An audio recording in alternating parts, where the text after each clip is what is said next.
Težko mi je gledati to nedeljo, ko razmišljam, da recimo v ponedeljek nekateri gostinci ne boste mogli odpreti svojih lokalov.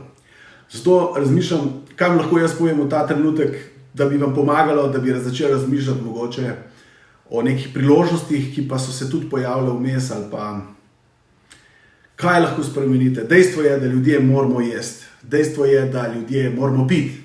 Se pravi, tisti, ki imate samo bar, začnite voziti kavo po pisarnah, pa zraven rogljičke, karkoli. To je sigurno prva ideja, ki jo lahko dobite.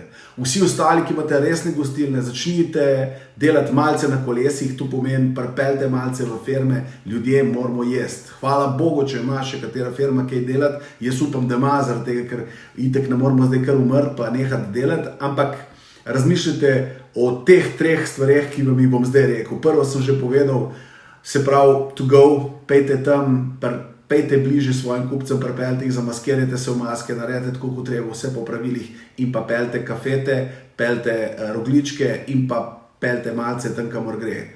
Ta druga stvar, zaključene družbe. Zdaj, kaj se bo zdaj zgodilo? Zdaj se bo zgodili rojstni dnevi, družinski rojstni dnevi, karkoli. Vi lahko spakirate, bi rekel, rojstnodnevni paket za 10 ljudi, ki ga vsak vikend dostavljate na različne naslove. Spet naredite neko prednost nekomu, ki mogoče nima teh skills, pa je do zdaj zmeraj jemal nekje drugje ali pa v gostilni hrano. Se pravi, to je že ta druga stvar, ki jo verjetno tudi vsi tisti, ki ste že pripravljeni na to delate.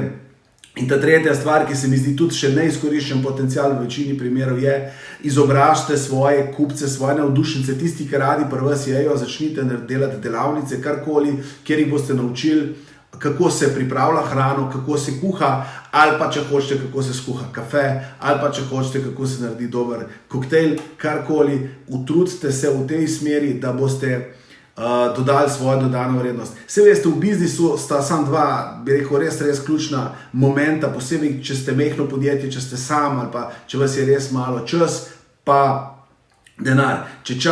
Če časa nimate, pa če denarja nimate, je kolaps. Ko pa začnete to, pa da imate denar, pa časa nimate, kakorkoli pridete do izgorelosti. Se pravi, morate redizajnirati svoj biznis na tak način, da boste, ne glede na te omejitve COVID situacije, lahko preživeli in pa delali na tak način, kot ste si na začetku zamišljali svoj biznis. Zakaj ste se sploh tega lotili, kje je vaša vizija, kam hočete iti. Morate se nekaj zavedati.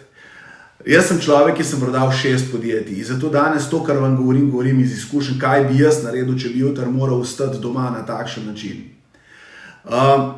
Vaše podjetje, če vas enkrat not ni treba, da vas ne rabimo pri vsakem koraku, da bi se posli razdelili, je 3-krat več vredno, kot je danes vredno.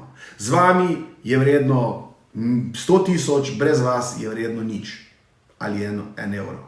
Tako da poglejte še naprej, naredil bom še nekaj videov, naredil bom video za diverzifikacijo, to pomeni spremembo iz ene branže v drugo branžo z potenciali, ki jih danes že imate, kako to narediti, kako do tega prideti in pa kako se povezati s pravimi, da bi naredili en pameten posel. Sej, to je zelo podobno, kot če danes gledate, imamo vegetarijance, vegane, imamo mesojede in imamo druge petičneže. Se pravi, da se treba, če hočeš asortima zelo dobro delati, se treba povezati. Treba je mogoče najti nekoga, ki ti pa dela, ki je res best of the best na tem poslu.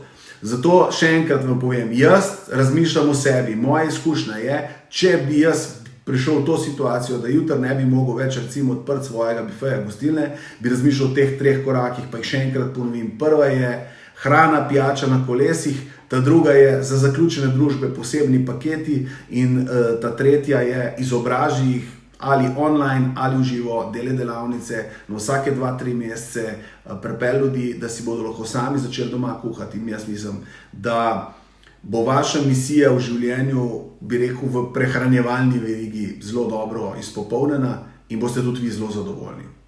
Upam, da vam je všeč, če vam je všeč, pogledajte še kakšnega drugega, drugi nasvet, ki je iz prakse in ja, borite se, ne upate.